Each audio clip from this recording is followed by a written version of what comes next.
ನಮಸ್ಕಾರ ವೀಕ್ಷಕರೇ, ನಾನು ನಿಮ್ಮ doctor Shweta Honnongar, lotus Ayur care Ayurveda hospital ಗಂಗಾನಗರಿಂದ. ನಾನು ಈ ಪ್ರೋಗ್ರಾಮ್ದಲ್ಲಿ ಬ್ಯೂಟಿ ಟಿಪ್ಸ್ ಅಂದರೆ ಸ್ಕಿನ್ ಆ್ಯಂಡ್ ಹೇರ್ ರಿಲೇಟೆಡ್ ಪ್ರಾಬ್ಲಮ್ಸ್ಗೆ ಬಗ್ಗೆ ಮಾತಾಡ್ತೀನಿ. ಇವತ್ತು ಅಥವಾ ಈ ಸೀರೀಸಲ್ಲಿ ನಾವು ಹೇರ್ ರಿಲೇಟೆಡ್ ಪ್ರಾಬ್ಲಮ್ಸ್ ಬಗ್ಗೆ ಮಾತಾಡೋಣ. ಇದರಲ್ಲಿ ಮೊದಲನೇ ಟಾಪಿಕ್ ಆಗಿ ನಾನು ತಗೊಂಡಿದ್ದೀನಿ ಹೆಡ್ ಮಸಾಜ್ ಅಥವಾ ಆಯಿಲ್ ಮಸಾಜ್. ಇದು ಸುಮಾರು ಜನರಲ್ಲಿ ಇನ್ನೂ ಕನ್ಫ್ಯೂಷನ್ ಇದೆ. ಎಣ್ಣೆ ಯಾಕೆ ಹಚ್ಚಬೇಕು, ಎಣ್ಣೆ ಹಚ್ಚಬೇಕಾ ಇಲ್ವಾ, ಎಷ್ಟು ಸರಿ ಹಚ್ಚಬೇಕು, ಸುಮಾರು ಪ್ರತಿ ಒಂದು ಪೇಷಂಟು ಹೇರ್ ಫಾಲ್ ಇರೋರು ಅಥವಾ ಇಲ್ಲದೆ ಇರೋರಿಗೂ ಪ್ರಶ್ನೆ ಇದೆ. ಸೊ ಅದ್ರ ಬಗ್ಗೆ ನಾನು ಇದೊಂದು ಸೀರೀಸ್ ಮಾಡೋಣ ಅಂತ ಹೇಳಿ ಮಾಡ್ತಾ ಇದ್ದೀನಿ. ಸೊ ನಾವು ಶತಮಾನಗಳಿಂದನೂ ನೋಡ್ತಾ ಇರ್ಬೋದು, ರಾಜ ಮಹಾರಾಜರ ಕಾಲದಲ್ಲೂ ಕೆಳಗೆ ಎಣ್ಣೆ ಹಚ್ಕೊಳ್ಳೋದು, ಮೈಗೆ ಎಣ್ಣೆ ಹಚ್ಕೊಳ್ಳೋದು ರೂಢಿಯಲ್ಲಿದೆ ಅಲ್ವಾ. ಸೊ ಅದೇ ರೀತಿ ಅದಕ್ಕೆ ಉಪಯೋಗ ಇದೆ. ಓಕೆ, ಅದ್ರ ಬೆನಿಫಿಟ್ ಹೆಂಗಿದೆ, ಹೇರ್ ಗ್ರೋತ್ ಆಗುತ್ತೆ, ಅದಕ್ಕೆ ಪೋಷಣೆ ಸಿಗುತ್ತೆ ಅನ್ನೋದ್ರ ಬಗ್ಗೆ ಅದು ಹೇಗೆ ತಿಳಿಯುತ್ತೆ ಅಂತ ನಾನು ಹೇಳ್ತೀನಿ ಇವತ್ತು. ಓಕೆ, ನಂಗೆ ತುಂಬ ಜನನೂ ಕೇಳ್ತಾರೆ ಅಂತ ಹೇಳಿದ್ನಲ್ಲ, ಅದೇ ರೀತಿ ನಾನು ಯಾಕೆ ಹಚ್ಚಬೇಕು, ಯಾವಾಗ ಹಚ್ಚಬೇಕು ಮತ್ತು ಯಾವ ಪದ್ಧತಿಯಲ್ಲಿ ಹಚ್ಚಿದ್ರೆ ನಮಗೆ ಉಪಯೋಗ ಅಂತ ಕೆಲವೊಂದು ಆಯುರ್ವೇದ ಪಾಯಿಂಟ್ಸ್ಗಳನ್ನು ನಾನು ಹಾಕ್ತೀನಿ. ವೀಕ್ಷಕರೇ, ನೀವೇ ಯೋಚನೆ ಮಾಡಿ. ಫಸ್ಟು ಕೂದಲು ಬೆಳೆಯೋದಕ್ಕೆ ಏನು ಬೇಕು? ಪೋಷಣೆ ಬೇಕು. ಪೋಷಣೆ ಹೇಗೆ ಸಿಗುತ್ತೆ? ಬ್ಲಡ್ಡಿಂದ ಸಿಗುತ್ತೆ. ಬ್ಲಡ್ಡು ಸರ್ಕ್ಯುಲೇಷನ್ ಇಂಪ್ರೂವ್ ಮಾಡಬೇಕು ಅಂತಂದರೆ ಎಣ್ಣೆ ಮಸಾಜ್ ಮಾಡಬೇಕು. ಬರೀ ಡ್ರೈ ಮಸಾಜ್ ಮಾಡಿದ್ರೆ ಪೋಷಣೆ ಸಿಗುತ್ತಾ ಅಥವಾ ಬ್ಲಡ್ ಸರ್ಕ್ಯುಲೇಷನ್ ಜಾಸ್ತಿ ಆಗುತ್ತಾ? ಆಗೋದಿಲ್ಲ. ಸೊ ಸಿಂಪಲ್ಲು ಎಣ್ಣೆ ಹಚ್ಕೊಂಡಾಗ ನ್ಯೂಟ್ರಿಷನ್ ಸಿಗುತ್ತೆ. ಬ್ಲಡ್ ಸರ್ಕ್ಯುಲೇಷನ್ ಜಾಸ್ತಿ ಆದಾಗ ಎನರ್ಜಿ, ಆಕ್ಸಿಜನ್ ಮತ್ತು ನ್ಯೂಟ್ರಿಷನ್ ಸಿಗೋದ್ರಿಂದ ಕೂದಲು ಗಟ್ಟಿಯಾಗಿ ಮತ್ತು ಕಪ್ಪಾಗಿ ಗಟ್ಟಿಯಾಗಿ ಬೆಳೆಯುತ್ತೆ ಅಂತ ಹೇಳ್ಬೋದು, ಚೆನ್ನಾಗಿ ಗ್ರೋ ಆಗುತ್ತೆ ಅಂತ ಹೇಳ್ಬೋದು. ಈಗ ನಾವು ಆಯುರ್ವೇದ ಪ್ರಕಾರ ಎಣ್ಣೆ ಹಚ್ಚೋ ಪದ್ಧತಿ ಬಗ್ಗೆ ಇವತ್ತು ಜಾಸ್ತಿ ಮಾತಾಡ್ತೀನಿ. ಎಣ್ಣೆ ಬಿಸಿ ಮಾಡ್ತೀರಾ, ಒಂದು ಲೋಟದಲ್ಲಿ ಇಡ್ತೀರಾ, ಕಾಟನ್ ಸ್ವಾಬ್ ತಗೊಂಡು ಹಚ್ಚಿ ಅಂತ ನಾನು ಯಾವಾಗಲೂ ಅಡ್ವೈಸ್ ಮಾಡ್ತೇನೆ. ಬೇಕಾದರೆ ಸ್ಕಾಲ್ಪಿಗೆ ಹಚ್ಚುವಾಗ ಸ್ಟೆಪ್ ಬೈ ಸ್ಟೆಪ್ಪು ಕೆಲವೊಂದು ಚಕ್ರಗಳು, ನಮ್ಮ ಬಾಡಿಯಲ್ಲಿ 7 ಚಕ್ರಗಳಿದೆ. ಓಕೆ, ಸ್ಟೆಪ್ ಬೈ ಸ್ಟೆಪ್ ಹಾಕುವಾಗ ಆ ಚಕ್ರಗಳ ಇನ್ವಾಲ್ವ್ಮೆಂಟ್ ಹೇಗಿದೆ ಅಂತ ಫಸ್ಟ್ 5 ಸ್ಟೆಪ್ಸ್ ನಾನು ಹೇಳ್ತೀನಿ. ಫಸ್ಟ್ ಸ್ಟೆಪ್ಪು ಸಹಸ್ರ ಚಕ್ರ ಅಥವಾ ಕ್ರೌನ್ ಚಕ್ರ ಅಂತ ಹೇಳ್ತೀವಿ. ಓಕೆ, ಅದು ನಮ್ಮ ಇಲ್ಲಿ ನೆತ್ತಿ ಒಂದು ಫ್ರಂಟ್ ಪೋರ್ಷನ್ ಆಫ್ ದ ಹೆಡ್ಡಲ್ಲಿ ಇರುತ್ತೆ. ಅದು ಹೇಗೆ ಅಳತೆ ಮಾಡ್ತೀವಿ, ಅದೆಲ್ಲಿರುತ್ತೆ? ಕೆಲವೊಬ್ರು ಇಲ್ಲಿ ಅನ್ಕೋತಾರೆ. ಹಾಗಲ್ಲ, ನಮ್ಮ ಹುಬ್ಬಿನ ಮಧ್ಯಭಾಗದಿಂದ 8 ಫಿಂಗರ್ ಅಂದರೆ 8 ಅಂಗುಲ ಅಂತ ಹೇಳ್ಬೋದು, ಹೀಗೆ ಮತ್ತು ಹೀಗೆ. ಸೊ ಈ ಪಾಯಿಂಟನ್ನು ನಾವು ಕ್ರೌನ್ ಚಕ್ರ ಅಥವಾ ಸಹಸ್ರ ಚಕ್ರ ಅಂತ ಹೇಳ್ತೀವಿ. ಆ ಜಾಗದಲ್ಲಿ ನಾವು ಬಿಸಿ ಮಾಡಿದ ಎಣ್ಣೆನ ಕೈಯಲ್ಲಿ ತಗೊಂಡು 1 ಸ್ಪೂನ್ ಅಥವಾ 1.5 ಸ್ಪೂನ್ ಅಂದಾಜಲ್ಲಿ ತಗೊಂಡು ಹೀಗೆ ಫಸ್ಟು ಹಾಕಿಬಿಟ್ಟು 8 ಬಾರಿ ತಟ್ಟಬೇಕು. 8 ಬಾರಿ ತಟ್ಟಿದಾಗ ಅಲ್ಲಿ ಪಾಯಿಂಟ್ ಸ್ಟಿಮ್ಯುಲೇಟ್ ಆಗುತ್ತೆ. ಸ್ಟಿಮ್ಯುಲೇಟ್ ಆಗಿ ಆಮೇಲೆ ಸ್ವಲ್ಪ ನಿಧಾನಕ್ಕೆ ಮಸಾಜ್ ಮಾಡಬೇಕು. ತುಂಬ ಪ್ರೆಷರ್ ಎಲ್ಲ ಹಾಕಂಗಿಲ್ಲ, ನಿಧಾನಕ್ಕೆ ಮಸಾಜ್ ಮಾಡಬೇಕು. ಓಕೆ, ನೆಕ್ಸ್ಟ್ ಸೆಕೆಂಡ್ ಪಾಯಿಂಟ್ ಅಂತಂದರೆ ಈ ಪಾಯಿಂಟಿಂದ 4 ಅಂಗುಲ ಅಥವಾ 4 ಫಿಂಗರ್ ಹಿಂದೆ, ಅದಕ್ಕೆ ಅಪೆಕ್ಸ್ ಅಥವಾ ನೆತ್ತಿ ಅಂತ ಹೇಳ್ತೀವಿ. ಅಲ್ಲೂ ಕೂಡ ಸೇಮ್ ಹಾಗೆ ಎಣ್ಣೆ ತಗೊಳ್ಳೋದು, ವಾಮ್ ಎಣ್ಣೆ ಮತ್ತು ಹಾಕಿ 8 ಬಾರಿ ತಟ್ಟಿ ಆಮೇಲೆ ನಿಧಾನಕ್ಕೆ ಮಸಾಜ್ ಮಾಡಬೇಕು. ಓಕೆ, ಸೆಕೆಂಡ್ ಪಾಯಿಂಟ್ ನೋಡಿದ್ರಲ್ಲ. ಥರ್ಡ್ ಪಾಯಿಂಟ್ ಏನು?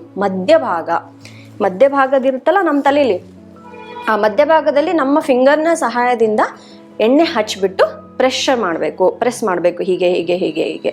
ಆಮೇಲೆ ಮಧ್ಯದಿಂದ ಹಿಂದೆ ಹೋಗಬೇಕು, ಮಧ್ಯದಿಂದ ಸೈಡಲ್ಲಿ ಹೋಗಬೇಕು.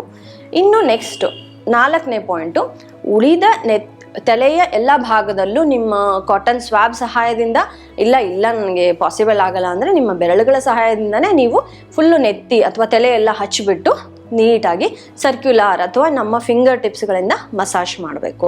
ಒಂದು 5 to 10 ಮಿನಿಟ್ಸ್ ಮಸಾಜ್ ಕೂಡ ಸಾಕಾಗುತ್ತೆ. ನೆತ್ತಿಗಷ್ಟೇ ಸಾಕಾ ಎಣ್ಣೆ? ಕೂದಲಿಗೆ ಬೇಡವಾ? ಬೇಕೇ ಬೇಕು. ಅದೊಂದು ಮಿಸ್ ಮಾಡಬಾರ್ದು ನಾವು. ಕೆಲವೊಬ್ರು ಹೇಳ್ತಾರೆ, ಬಟ್ ಆಯುರ್ವೇದ ಪ್ರಕಾರ ಹಾಗೆ ಹೇಳೋದಿಲ್ಲ. ಇದಕ್ಕೂ ಪೋಷಣೆ ಬೇಕೇ ಬೇಕು.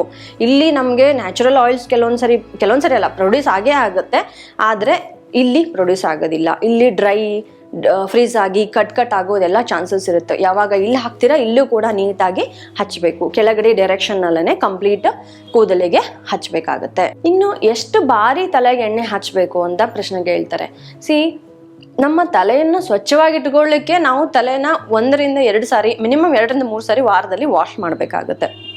ಆದರೆ ಹಾಗೇನೆ ನಾವು ಎವ್ರಿ ಟೈಮ್ ವಾಶ್ ಮಾಡಿದಾಗ ಶಾಂಪೂ ಹಾಕ್ತೀವಲ್ಲ, ಶಾಂಪೂ ಹಾಕೋಕ್ಕಿಂತ ಮುಂಚೆ ಹಿಂದಿನ ದಿವಸ ನಾವು ಎಣ್ಣೆ ಹಚ್ಕೊಂಡು ನೆಕ್ಸ್ಟ್ ಡೇ ವಾಶ್ ಮಾಡಬೇಕು. ನಂಗೆ ಟೈಮ್ ಇಲ್ಲ, ನಂಗೆ ಎಣ್ಣೆ ಹಚ್ಚಿದ್ರೆ ನೆಗಡಿ ಆಗುತ್ತೆ, ತಲೆನೋವು ಬರುತ್ತೆ, ಶೀತ ವಿಪರೀತ ಆಗುತ್ತೆ, ಆ ಥರವರು ಹಗಲಿನ ಹೊತ್ತೆ ಹಚ್ಕೋಬೋದು ವಾಮ್ ಎಣ್ಣೆನ.